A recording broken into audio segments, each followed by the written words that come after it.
I'm looking for Ray Finkel and a clean pair of shorts. A is for action. C is for crime fighter. E is for excitement. Yes, yes, yes! Now there's a new way to spell hero. Don't kill me. Jim Carrey is Ace Ventura, Pet Detective. Rated PG-13. Did you miss me? That's the guy. It wasn't me. It was the one-armed man. I want him here tomorrow, alive. Now you have to ask yourself one question. Do I feel lucky? Do ya? Punks.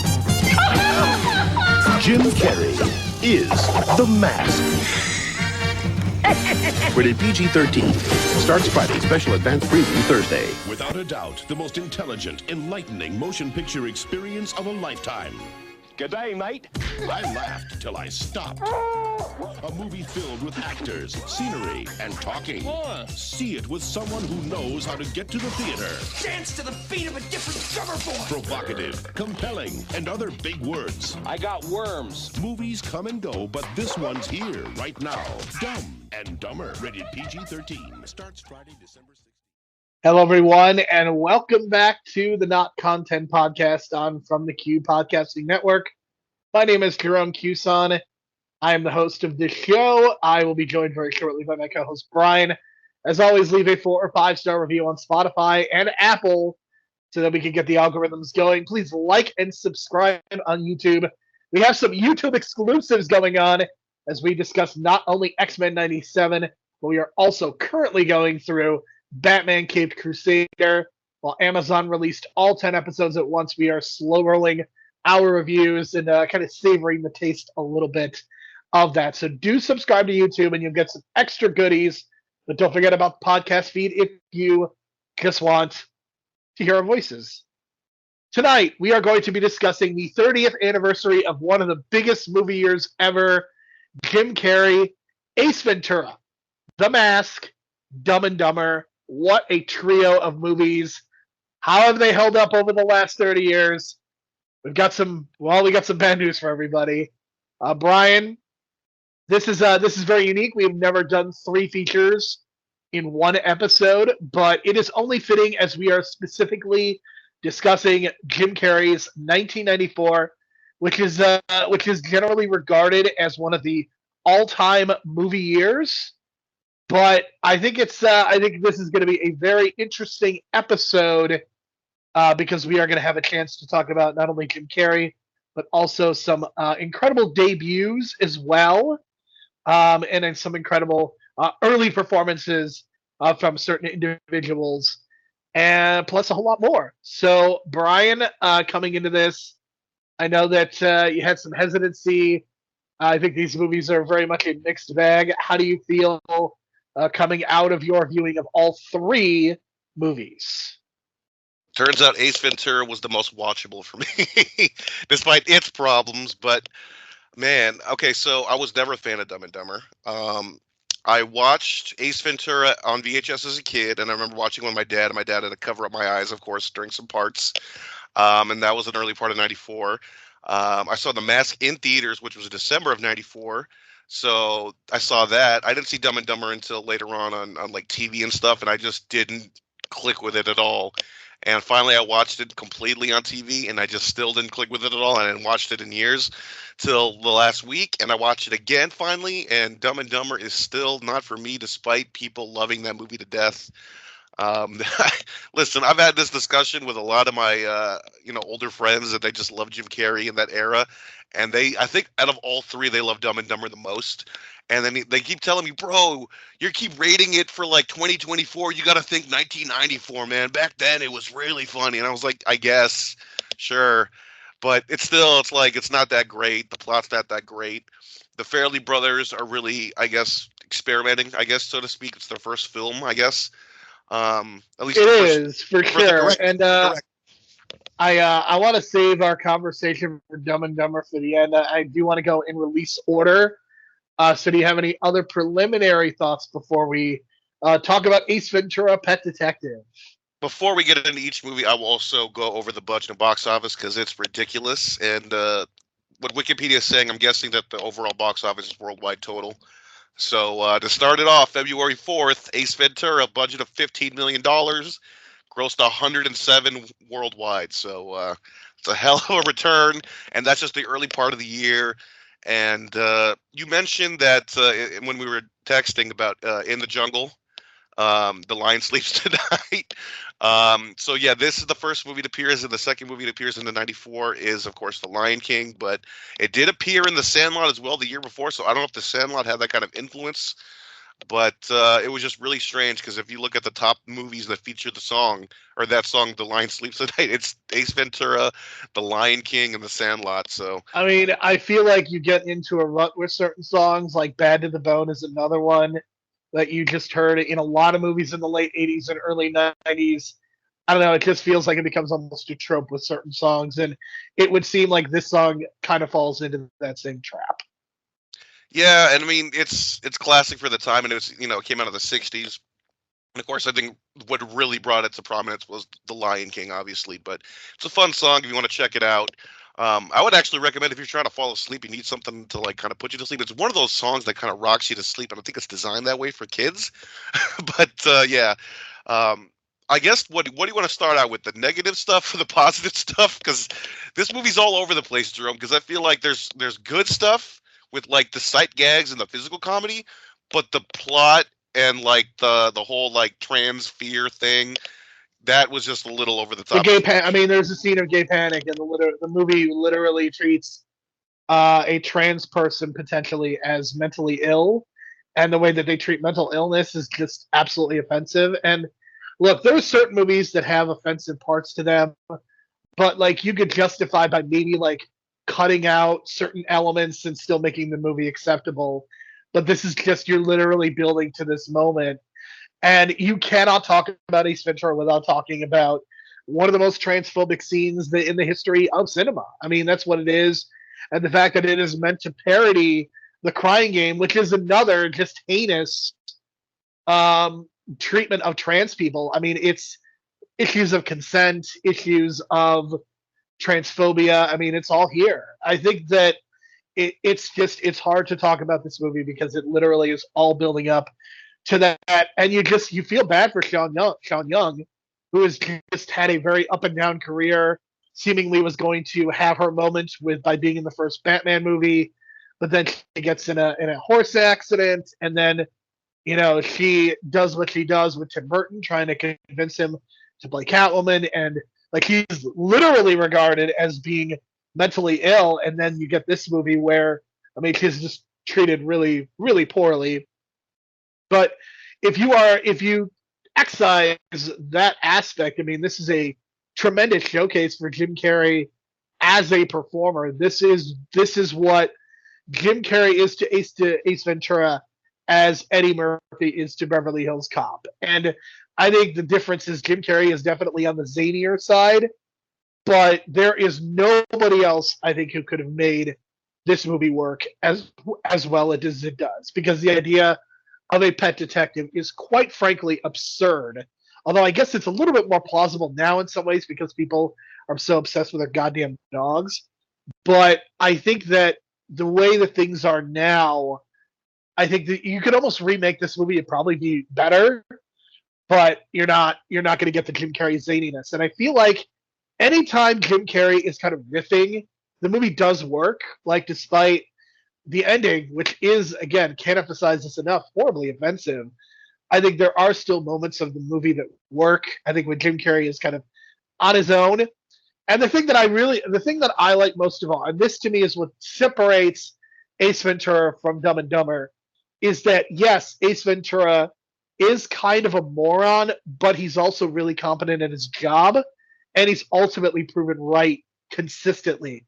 That's why I think you could still root for the character, because at the end of the day, he actually does care about the animals. At the end of the day, he actually does do a good job of solving the case better than the incompetent police officers. And I think that that's something you have to give the movie a lot of credit for, is allowing Ace Ventura to kind of be this very Columbo-like presence. Well, you say that, and he literally quotes Columbo in the scene where the coach dies from the balcony. And not only that, I kind of mentioned that there was another show that I mentioned that I forgot already, but it was just kind of like all referenced in one scene, and it was just all the detective thing and the tropes about detectives and stuff like that. So I get the Columbo connection, and what makes it work for me in terms of this, because it's like every time you have like a Columbo type character, you got to make them somewhat likable, and then you got to make their zaniness, make it prove them right, and of course that's what they do in Ace Ventura. Pretty much standard stuff, you know what I'm saying? Um, and I think that that yelling at the balcony was pretty funny. Like when I watched that as a kid, I was just so confused of what was going on because I didn't understand the context of like a murder case. But when you watch it as an adult, it's really funny because it's almost like a total riff on like an SVU crime scene, right? So that was pretty funny. And then of course you got Jim Carrey just yelling his ass off, which was hilarious. That was the only part I was laughing at as a kid and understanding that scene. But yeah, I think this movie has a lot of flaws, but like I mentioned, the stuff with the animals really works. I think that scene with the shark really affected me as a kid because before that I had seen Jaws on TV and that kind of affected me.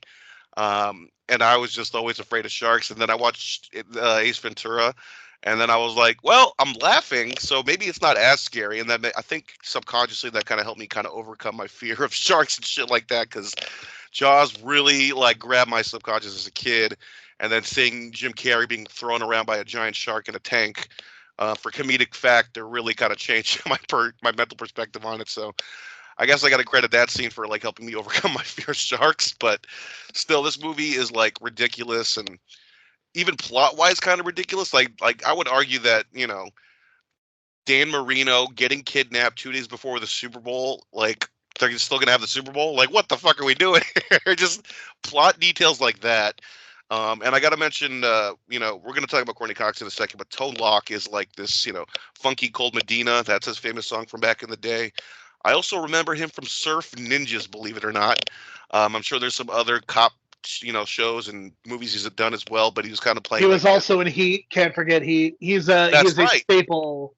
He's a staple of early 90s. Yeah, and it's weird because he was like a rapper, but then kind of did the Ice-T thing, kind of found his role in like cop roles. So, and he's really good. He's never like, out of place. He always drops those funny random lines like a cop, the funny cop guy.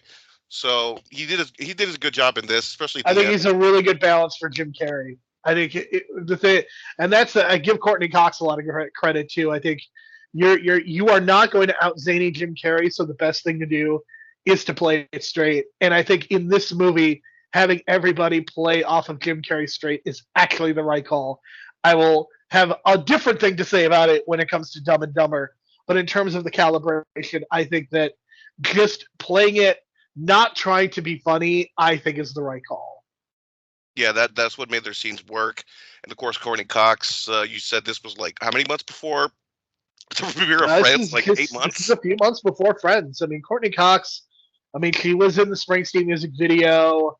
She was definitely doing some guest appearances. I don't necessarily know if she was the biggest star of the six coming into the show, but clearly this was a big deal. This movie, it got a sequel just a year later, even though Courtney Cox was not involved.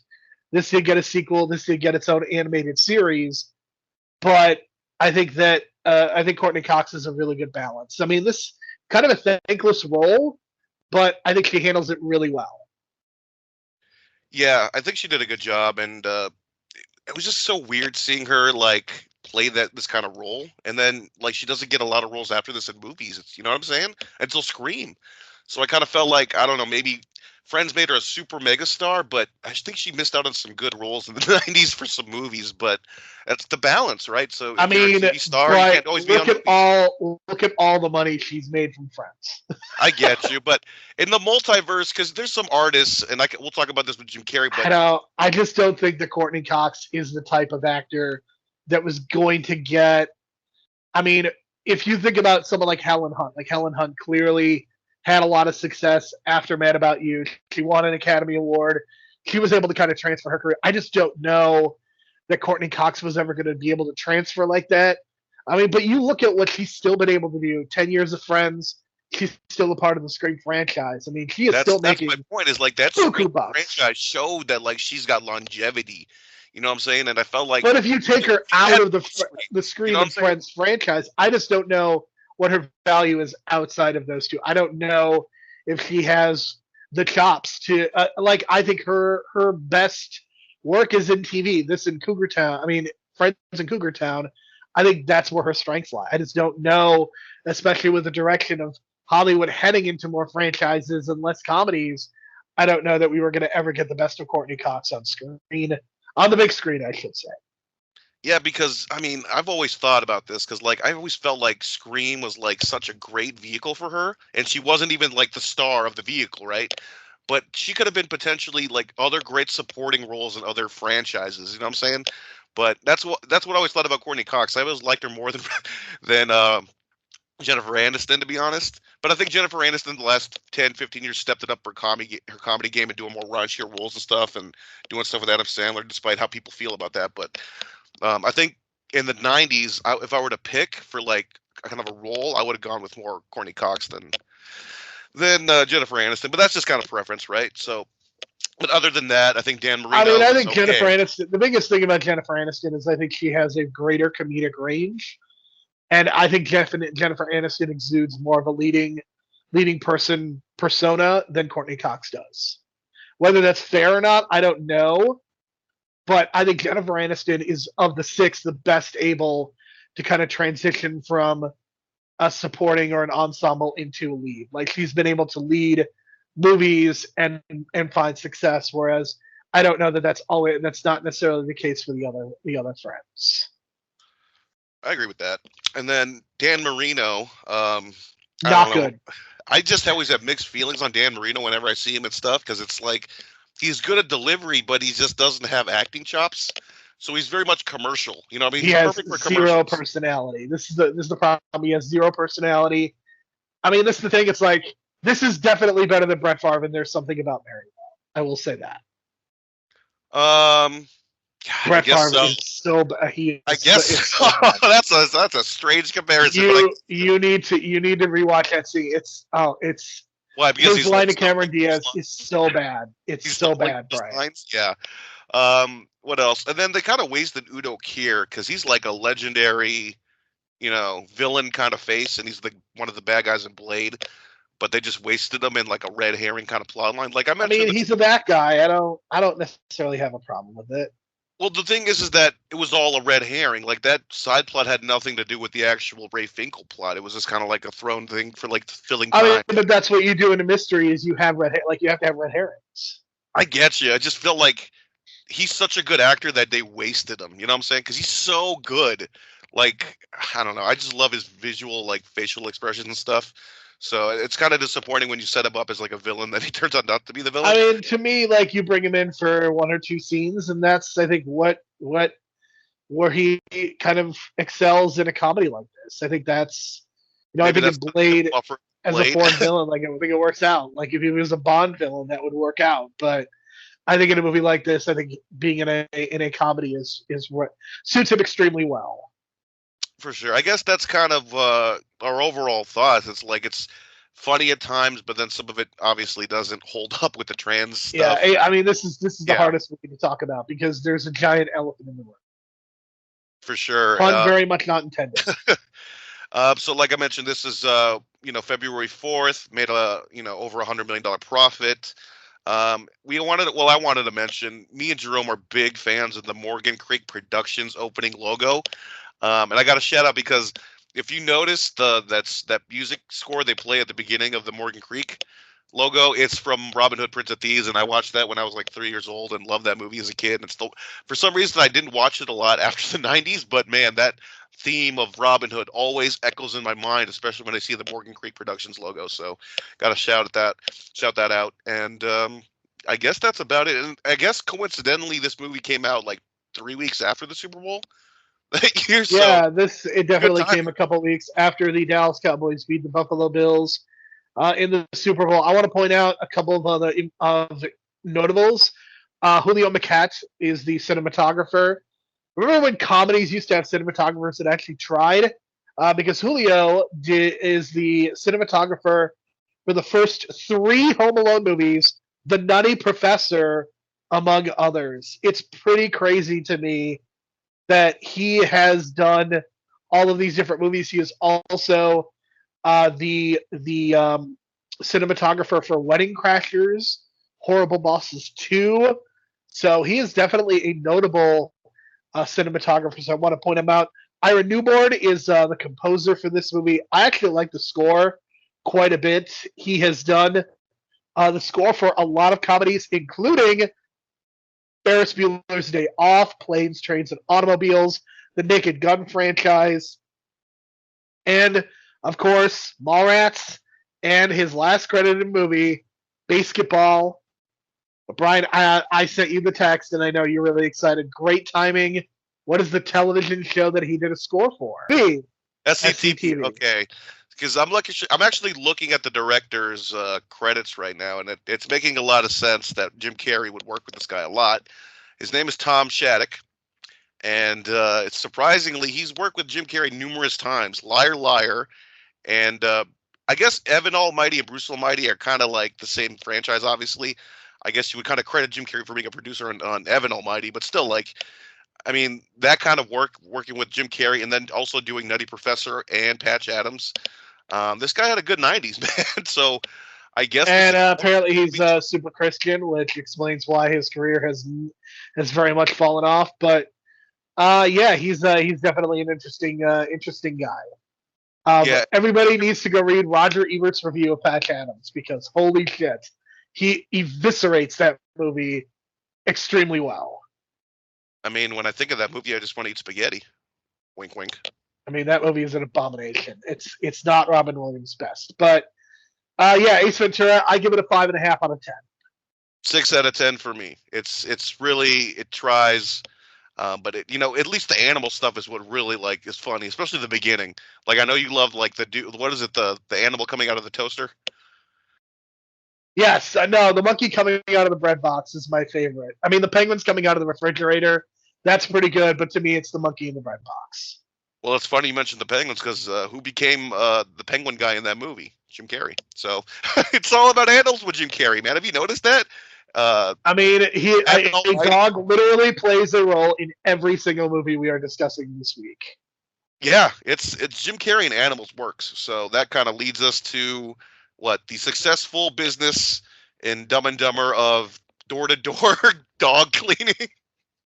Well, it really leads us to The Mask, because The Mask comes out second.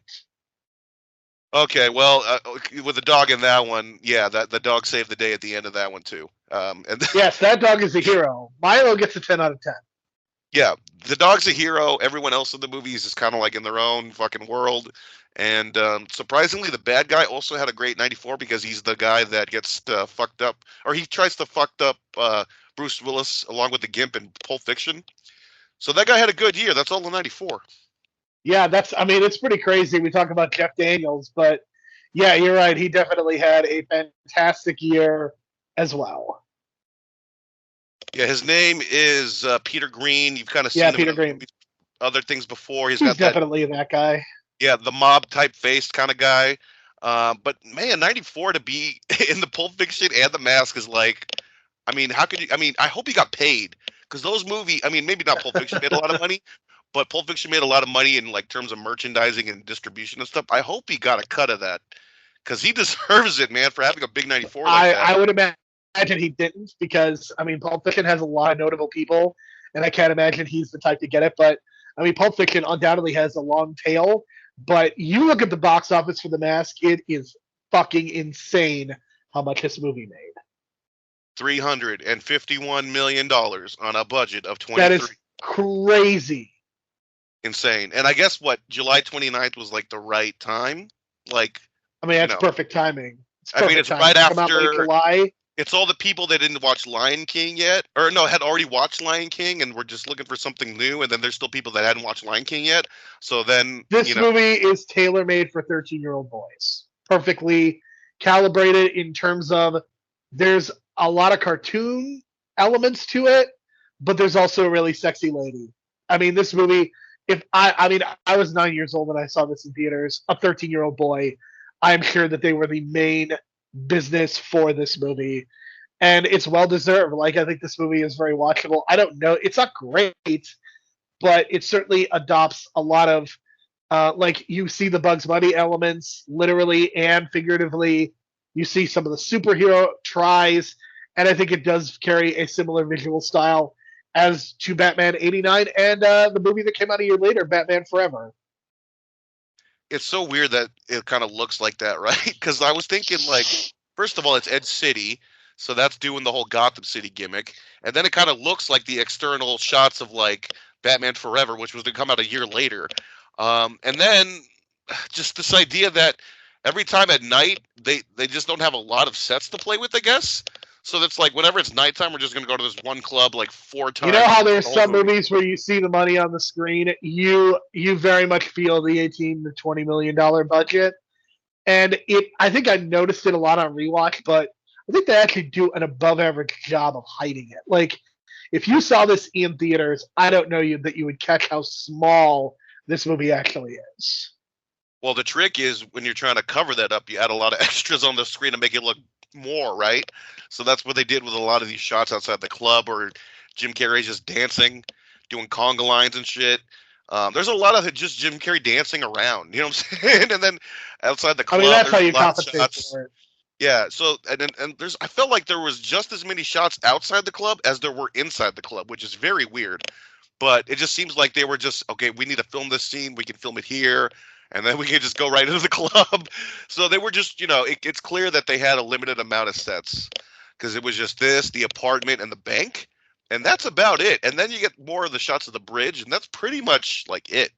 And then you get very select shots of the city, which is, it's fine. I just wish that they did try to make the city so interesting that you're kind of like looking at some of the details of the background, and then when you realize that they just used a really good external shot and everything else was just kind of like the sets or whatever, it's just kind of disappointing.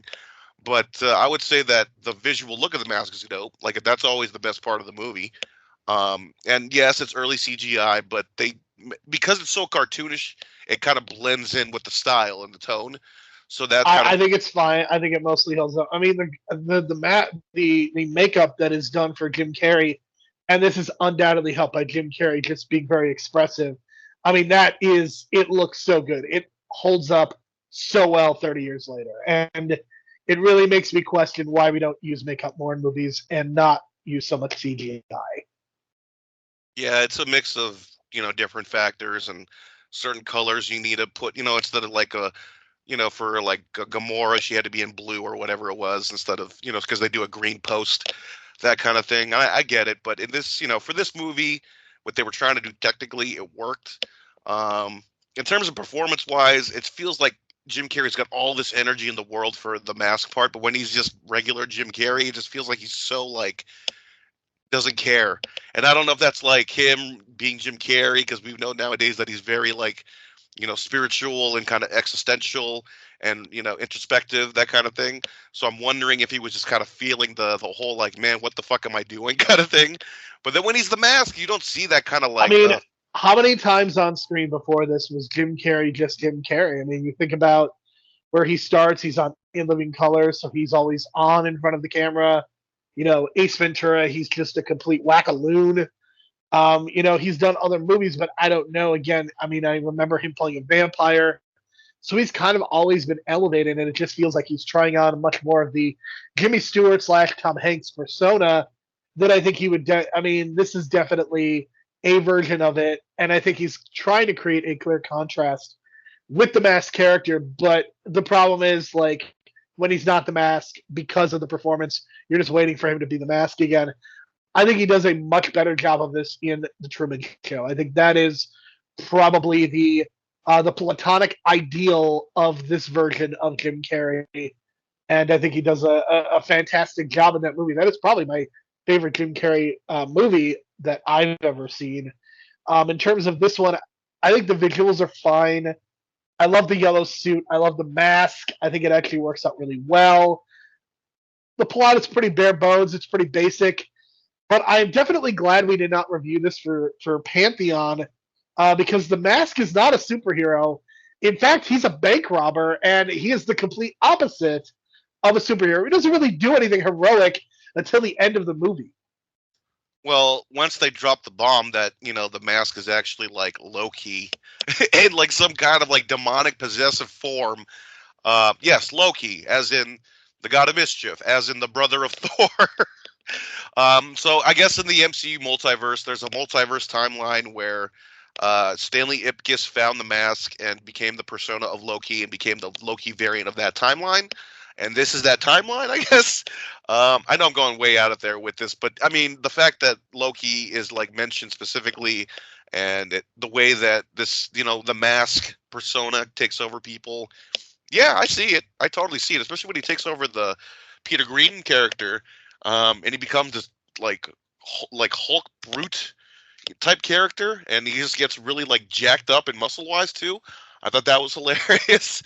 So it was really interesting how they played it up with the villain and the mask, because it just seemed like the Peter Green Dorian Tyrell character just, it just seems like he had no match for the mask until he put the mask on. And I was like, okay, there we go. There's the conflict. So that was interesting.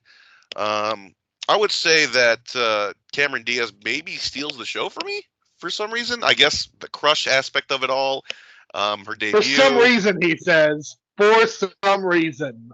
Listen, man, she's not delivering the greatest dialogue in the world. She's not handed the greatest dialogue in the world, but she steals the screen. And that's kind of probably why she was picked for this role. But she definitely steals the screen.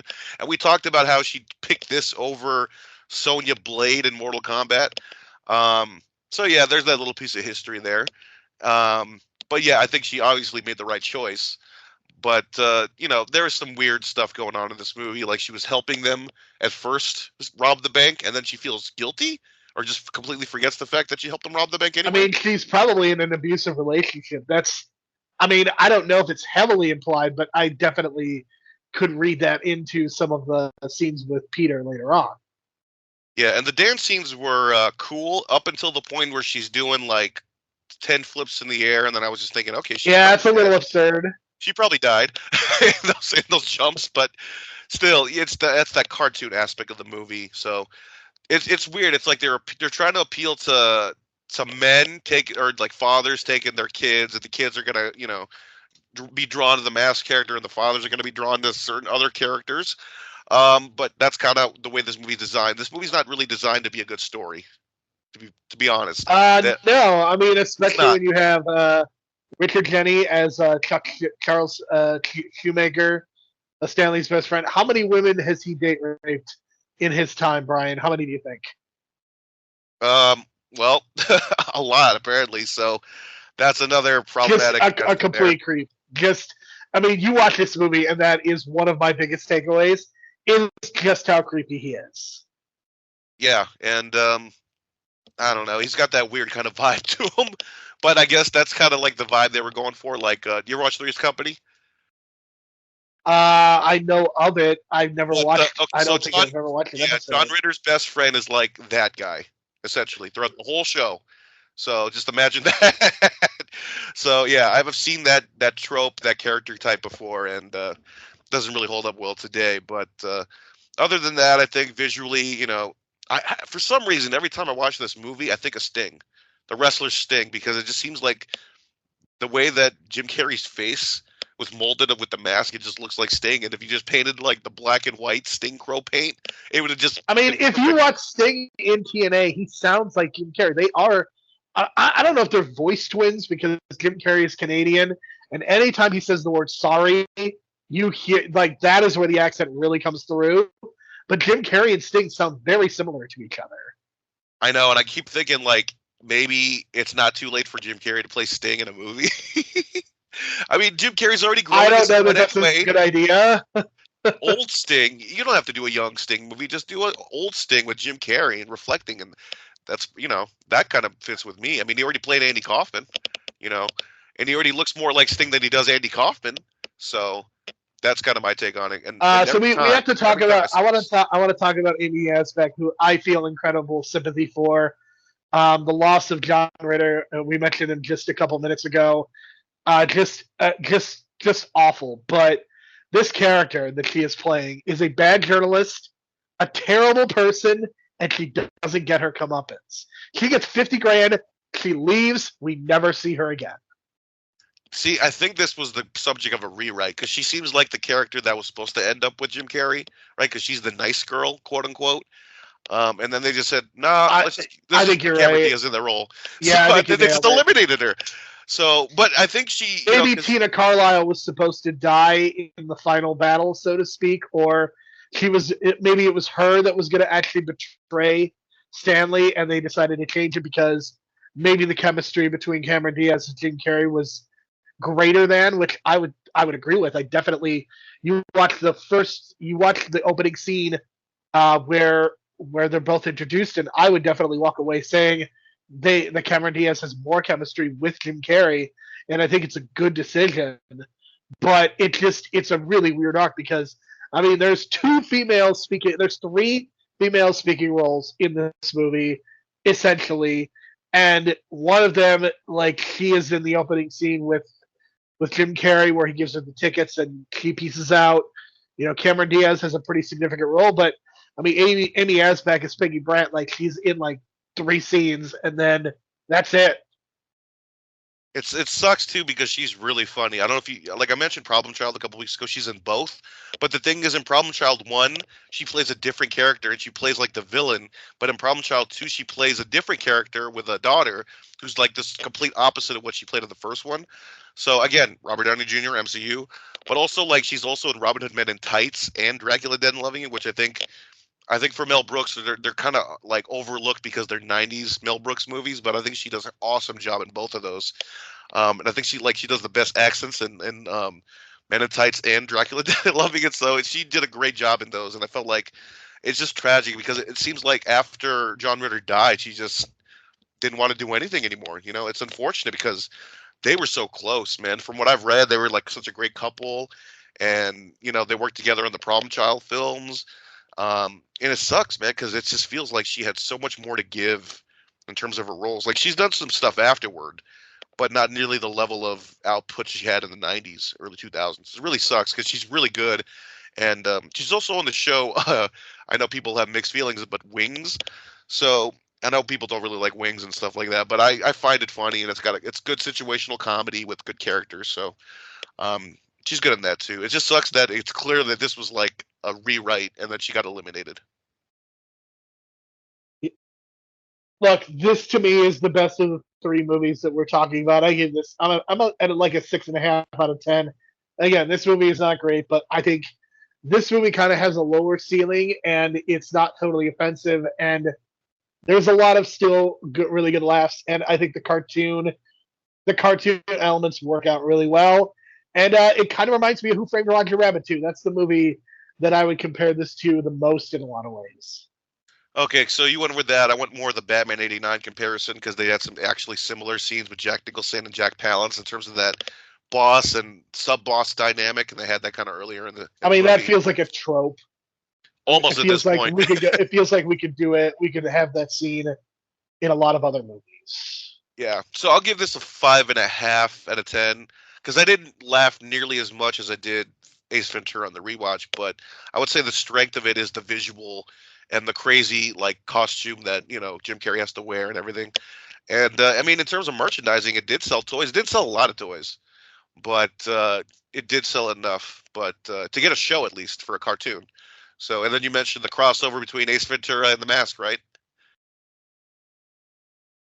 Yes, the animated series The Mask had a crossover with Ace Ventura. So, in the multiverse, it has happened. It's wild that not only did these 3 Jim Carrey movies all get really bad sequels, they also had animated shows as well. It's insane. That's the 90s for you too. Back to the Future. Yeah, you don't get Bill and Ted. You don't get it as much in terms of like current times, but it's so interesting just where we were in terms of these kinds of movies. But I do need to point out that William Fogger Baki is the voice of Harry Dunn in Ace Ventura. That name should be familiar to you. What else has he done? What else? The Stand, Coach. Coach in the Stand? Oh, you mean Yes. the miniseries The Stand?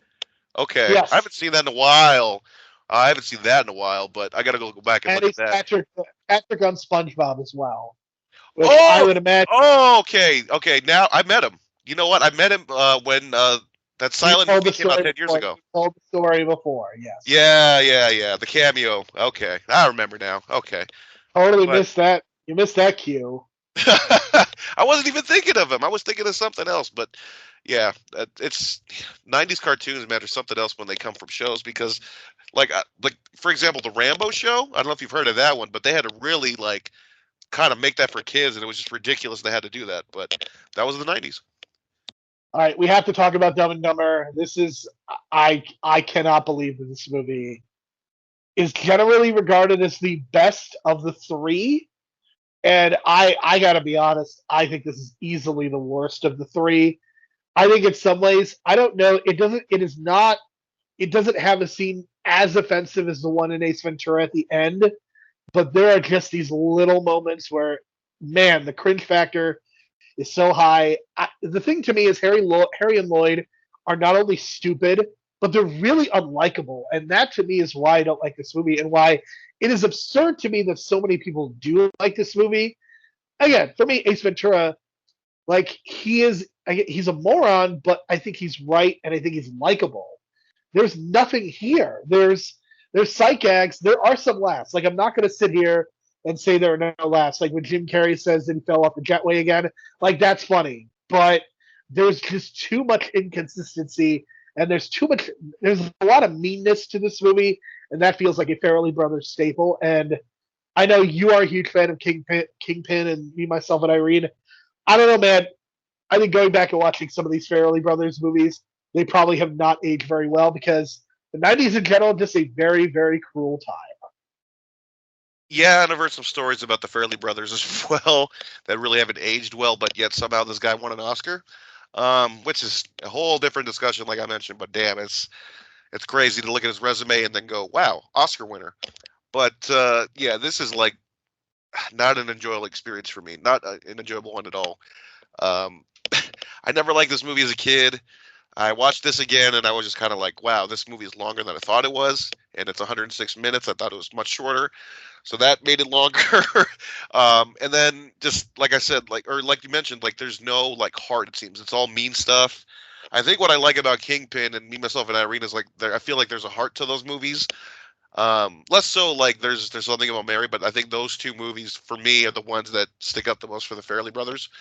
As in Kingpin, at least there's some kind of resolution with a happy ending with Woody Harrelson. And then to Me, Myself, and Irene, there is some kind of a happy ending where he gets a new wife and gets to stay with his kids. But in this case, it's just two dudes just, chasing women and money across the country. And that's it. And they kill a guy. Freaking kill a guy. And then just get away with it. There's a lot of crazy things in this movie that I just was just like, wow. But I guess they give a blind kid a dead bird who lost its head. See, the thing is I have this feeling that, okay, so the Farrelly brothers did make the Three Stooges movie, right, which flopped.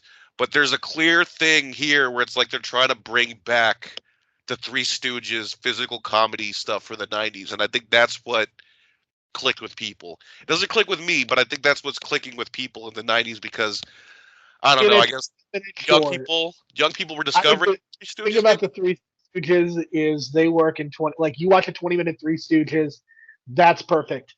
Nobody, and that's part of why the movie flopped, you are not going to make a Three Stooges 1 hour and 30-minute or 2 hour movie that's going to work. It's just not. Period. End of story.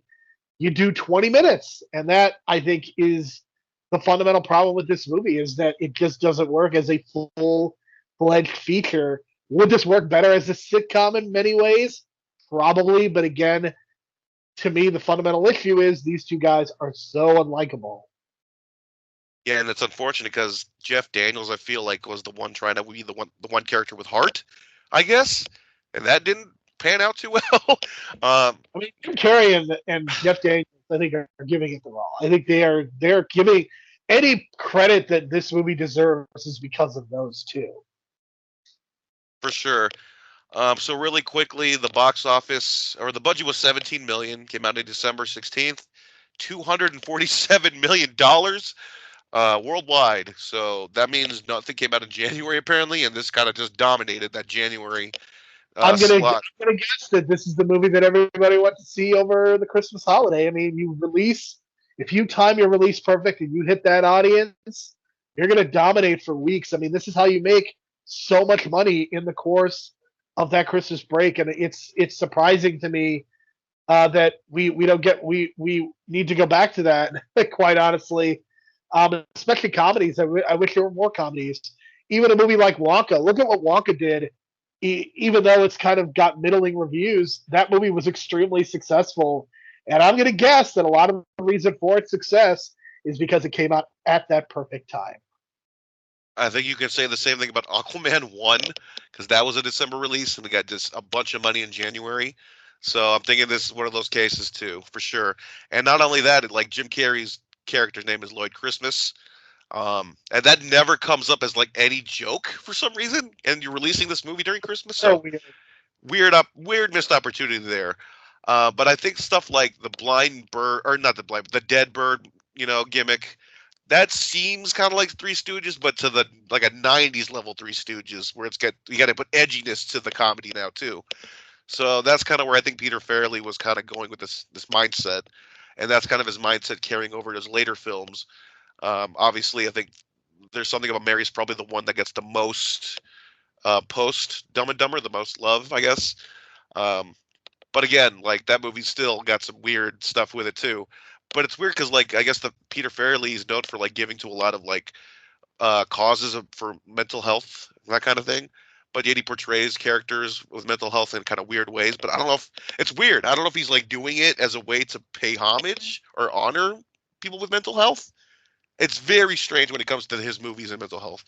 And then, of course, you got the sequel that came out years later that I never saw, and the prequel that came out that I never saw, and I will never watch those movies. But for this, it's just like it's really hard to sit through for me, honestly, because like the lack of heart and the plot's not that great, and like the villain's very forgettable, and both guys are just trying to have sex with the main character, and then it's a big, twist at the end that she's married, right? So why is she flirting with these two guys the whole time? It's just so weird and poorly written, but it's all about the physical comedy that these guys are giving. I mean, that scene with the mustard and the ketchup, it's like, God, how many takes do you think that would have like had? Did they just do one? Did they have to clean up every single take? Like, there's a lot of mind-boggling things for me watching this movie because it seems like they needed to do a lot of stuff in one take for the physical comedy stuff and to make sure the audience knows it's Jim Carrey and Jeff Daniels doing these things. So yeah, I think it was just more on that and the less focus on the plot. And I think people really didn't care. They just wanted to see Jim Carrey do his shtick. And yeah, I would agree this works more as like a skit on SNL or in living color than it does. It's funny you mentioned the script because apparently John Hughes originally is the one who came up with this movie. I would be very, very curious to see what the John Hughes version of this movie is. It would be John Candy and Steve Martin, and it would be just a kind of a sequel to The Jerk, maybe? Because at least, okay, that's a good comparison. You've seen The Jerk, right? It's been a long time since I have. But it's the same kind of premise. But in that one, there's a heart to it, right? So that's what I remember. I've seen it multiple times. I mean, I think Steve Martin is also more capable of making a character like that likable, and because I think he is just better in terms of experience. Like, I think Jim Carrey, I mean, I don't know, just the character is written in such a way that I don't think you can ever feel sympathetic towards them. And just what I just read here is that Steve Martin and Martin Short both turned down the role of Lloyd. So there you go. It all makes sense. I mean, this could have very well been a John Hughes venture, but we'll see. We'll see. It's this movie's rough, man. Like, I don't get the love at all. It feels like it's 20 minutes too long. It feels just not well calibrated at all. There's no there. Like, Lauren Holly, I think she has been good in other movies.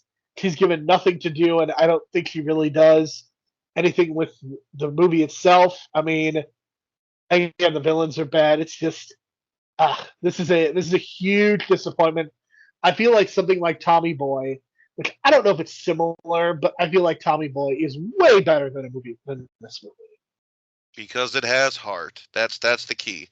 Anytime you do It also mean has stuff, it also you need has heart. consistent laughs. It has a joke density to it that this movie just doesn't have. But you'd be surprised at how many people I think know, this movie's consistently funny. It's crazy. I firmly believe that there are people who think this is the best of the three, and I think those people are they're not. I think they're wrong. I think this movie is bad, and like I would watch The Mask a million times before I would watch this again. See, I'll probably go with Ace Ventura because I think the animals in Ace Ventura. I would watch Ace Ventura and The Mask before this. Absolutely. Yeah, for sure. And then I guess that kind of closes out the year. And if you want to make a total, that's what, close to $1 billion that Jim Carrey. It is $550 million in terms of American box office. But the rentals. I mean, these movies probably just killed it in your local Blockbuster. I can't imagine 3 movies. I mean, and once the DVDs hit, man, I bet these movies just made tons and tons of money. That's my guess. That's why I said billion, because, I mean, yeah, like this was at the height of the VHS era too. So you got to think that people that watched Ace Ventura on like VHS, like me, in like the summer when it came out in February, or had seen The Mask in the summer, were like, oh, there's another Jim Carrey movie coming out in December, and that kind of sets it up for a perfect storm, which you get with the Dumb and Dumber box office. So that's kind of my theory, is to like, it was just a perfect storm for Jim Carrey, and he was just sucking it up, and it just feels like you can tell, like, 93, he was probably dead tired, right? He had to have been. I mean, you got to think that he was exhausted after.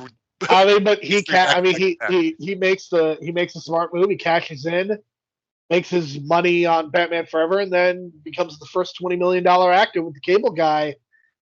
And then it's been very up and down since, but unbelievable. What a year for Jim Carrey. 1994 was. Next week, though, we are going to finish our Jim Carrey discussion by discussing this is generally regarded as his best movie, and I have not watched this in a long time, so I will be very curious to get your thoughts, Brian, on Eternal Sunshine of the Spotless Mind. Yeah, I was really big into Michael Gondry when this came out. Like, I saw Eternal Sunshine of the Spotless Mind, and I was just like, God, this guy could be potentially one of the best filmmakers of our generation. And then he made The Science of Sleep, and I was super disappointed. And then he made Be Kind Rewind, and I was like, okay, that was fun. Maybe he's not this great director I think he is. And then he made The Green Hornet, and then I just gave up on him. So that's just unfortunate. But I think he just made this classic and Eternal Sunshine of the Spotless Mind that just can't be topped. So it's like his career has just been kind of going downhill ever since, but it's just like, how can you top that? So that's my feelings on the movie. We'll talk about it next week, but I think highly of this movie a lot. All right, so for Brian, I'm Jerome. Thank you so much for listening. We will talk to you again next week.